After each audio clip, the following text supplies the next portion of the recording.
Channel subscribe کر دیجیے گا اور بیل آئکن کلک کر دیجیے گا تاکہ آئندہ نوٹیفیکیشن آپ کو ملتے رہیں۔ اچانک اسپتال جانا پڑا، رات کے 12 بج چکے تھے اور اس وقت خاص طور سے رمضان میں جب آپ کہیں سے تھکے آئے ہوں تو دوبارہ جانے کا موڈ قطع نہیں ہوتا۔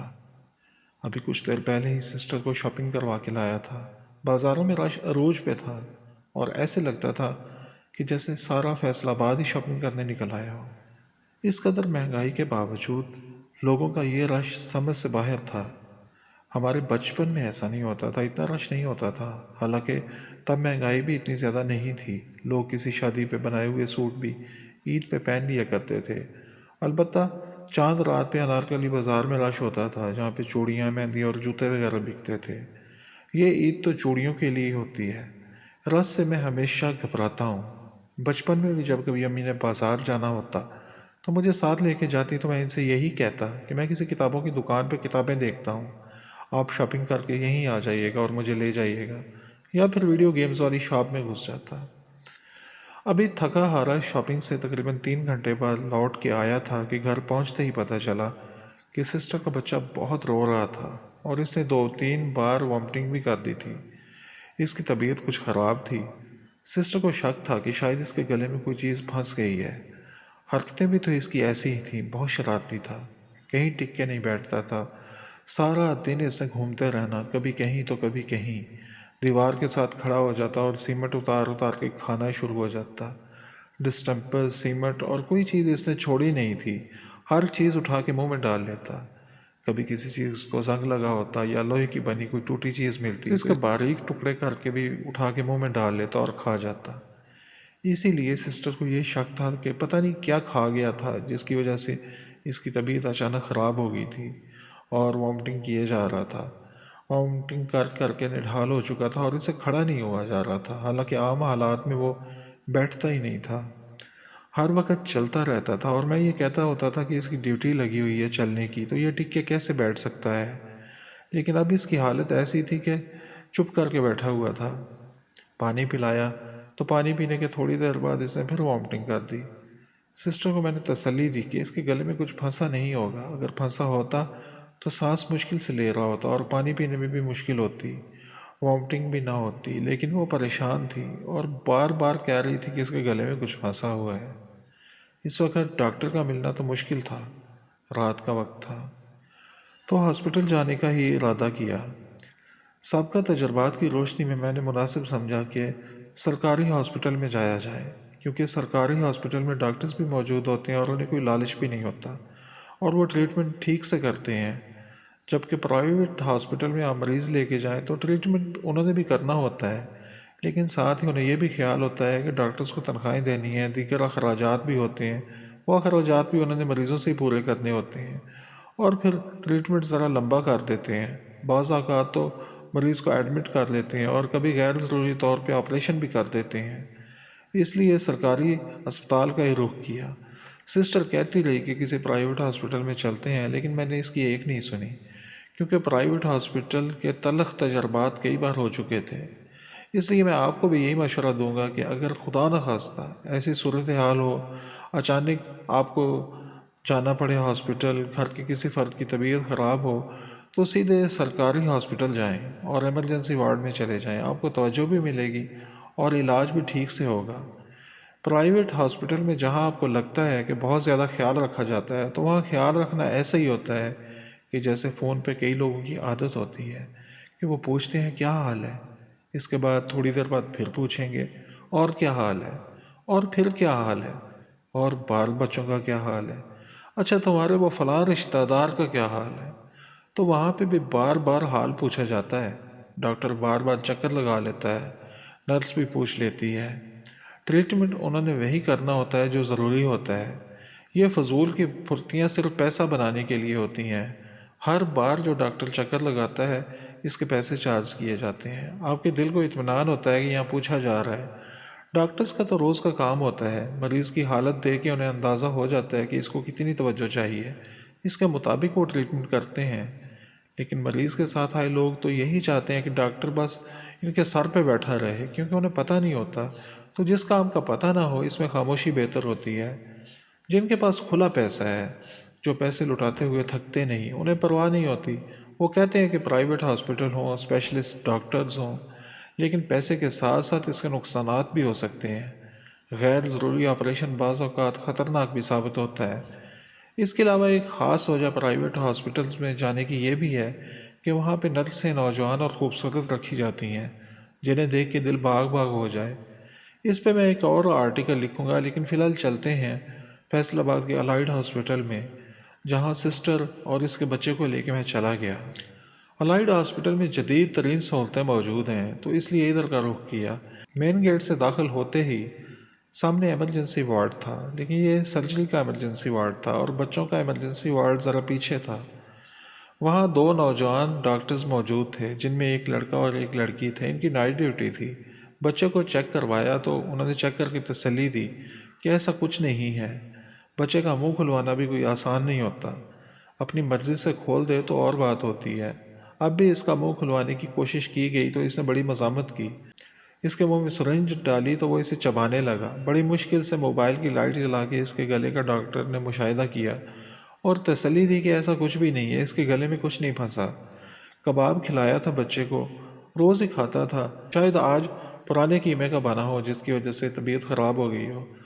اب اسے انجیکشن لگایا تو انجیکشن کی بار بھی اس نے مزاحمت کی۔ ایک بار تو انجیکشن لگاتے سوئی نکال دی، نتیجتاً سزا کے طور پہ اسے دوبارہ سوئی لگی۔ بہت چیخا چلایا، لیکن ہم بھی بہت چیختے چلاتے تھے اپنے بچپن میں کہ ٹیکا نہیں لگوانا، ٹیکے سے بچوں کی جان جاتی ہے، بچوں کی کیا کئی بڑے بھی پریشان ہو جاتے ہیں۔ ٹیکے سے متعلق میرا ایک آرٹیکل انجیکشن والی بلا کے نام سے ہے، پڑھ لیجئے گا، محظوظ ہوں گے۔ انجیکشن لگوانے کے بعد میڈیسن کا پوچھا تو ڈاکٹر نے میڈیسن لکھ دی۔ ORS نمکول تھا اور ساتھ میں ایک سیرپ تھا۔ ڈاکٹر سے پوچھا کہ یہ ادویات ہاسپٹل میں ملیں گی یا باہر سے، تو اس نے بتایا کہ باہر کس میڈیکل سٹور سے لے لیں۔ بچوں والے وارڈ میں کچھ بچے بھی تھے کہ جن کا چیک اپ ہو رہا تھا۔ بڑے تو بتا دیتے ہیں کہ تکلیف کیا ہے، بچوں کا چیک اپ کروانا مشکل ہوتا ہے کیونکہ اپنی زبان سے بتا نہیں سکتے اور انہیں انتہائی کیئر کی ضرورت ہوتی ہے۔ اکیلے مریض کم ہی تھے، باقی سب ایسے تھے کہ جن کے ساتھ ایک بندہ تھا جو انہیں لے کے آیا تھا، اور کئیوں کے ساتھ تو 2 3 لوگ تھے جو اندر جانے کی کوشش کر رہے تھے۔ گارڈز کو کہہ رہے تھے کہ ہم نے اندر جانا ہے، لیکن گارڈز رولز کی وجہ سے ان کو روک رہے تھے کہ ایک بندے کی اجازت ہے، وہ باقیوں کو کیسے جانے دیں۔ لیکن لوگ رولز کو فالو نہیں کرتے، وہ یہی سوچتے ہیں کہ رولز بیکار ہیں، رولز کو صرف فولز ہی مانتے ہیں۔ جیسے تامل فلموں کا ایک پرانا کامن ڈائلاگ ہے کہ میں کسی رول کو نہیں مانتا، میں جہاں کھڑا ہو جاتا ہوں وہیں سے رولز بن جاتے ہیں، تو لوگ بھی یہی سمجھتے ہیں۔ رات کا 1 بج چکا تھا، لیکن اس کے باوجود ہاسپٹل میں کافی لوگ موجود تھے۔ کچھ باہر کھڑے انتظار کر رہے تھے، کچھ ہاسپٹل کے اندر جانے کی کوشش کر رہے تھے، گارڈز انہیں روک رہے تھے۔ رات کے وقت وارڈز وغیرہ میں مریض کے ساتھ ایک بندہ رہ سکتا ہے۔ ایک طرف ویٹنگ ایریا بنا ہوا تھا جہاں پہ بینچ وغیرہ تھے۔ اس کے پاس عجیب منظر دیکھا، لوگ نیچے فرش پہ سوئے ہوئے تھے چادریں بچھا کے۔ ان کی تعداد اچھی خاصی تھی، 50 60 لوگ ہوں گے جو اس طرح سوئے ہوئے تھے۔ حیرت ہوئی کہ ہاسپٹل میں ایک بندہ جا سکتا ہے تو اس کے علاوہ یہ باقی لوگ باہر سوئے ہوئے ہیں۔ فیصل آباد کے آس پاس جو گاؤں ہیں وہاں سے مریض آتے ہیں تو ان کے ساتھ پورا لشکر ہی آتا ہے۔ ایک مریض ہوتا ہے اور اس کے ساتھ 4 5 اور لوگ ہوتے ہیں جو اس کو تسلی دینے یا اس لیے ساتھ آئے ہوتے ہیں کہ یہ نہ ہو کہ بعد میں گلہ کیا جائے کہ فلاں ساتھ نہیں آیا، حالانکہ ان کا کام کچھ نہیں ہوتا، لیکن بس آ جاتے ہیں۔ مریض نے تو اندر وارڈ میں ہونا ہوتا ہے اور اس کا ٹریٹمنٹ چل رہا ہوتا ہے، ساتھ ایک اور آدمی ہوتا ہے جو اس کی مدد کے لیے ہوتا ہے، لیکن باہر پوری فیملی بیٹھی ہوئی ہوتی ہے اس کی اخلاقی مدد کے لیے، تاکہ اس کو حوصلہ رہے۔ حوصلے سے زیادہ ڈر یہی ہوتا ہے کہ بعد میں اگر ان کے ساتھ کوئی ایسی تکلیف دہ صورتحال پیش آ گئی تو پھر ان کے ساتھ کوئی نہیں آئے گا، لوگ بھی شکوہ کریں گے کہ تکلیف کے وقت ساتھ نہیں دیا۔ ایسے لوگوں کی وجہ سے ہاسپٹل میں رش لگا رہتا ہے، حالانکہ ان کے بیٹھنے کا کوئی فائدہ نہیں ہوتا۔ ایسے ہی کئی تو باقاعدہ طور پہ ساز و سامان بھی ساتھ لے کے آئے ہوتے ہیں، بستر اور سرہانے، اس کے علاوہ کھانا وغیرہ بنانے کے لیے چولہے اور برتن بھی ساتھ لے کے آئے ہوتے ہیں۔ انہوں نے تو باقاعدہ موبائل ہوٹل بنائے ہوتے ہیں، کبھی چولہے پہ سالن پک رہا ہے، کبھی روٹیاں پک رہی ہیں، تو کبھی چائے۔ زیادہ لوگ ہوتے ہیں تو ہوٹل سے کھانا مہنگا پڑتا ہے، اس لیے خود ہی کھانا بناتے ہیں، اور جو لوگ مریض سے ملنے آتے ہیں ان کی تواضع بھی اسی موبائل ہوٹل سے کی جاتی ہے۔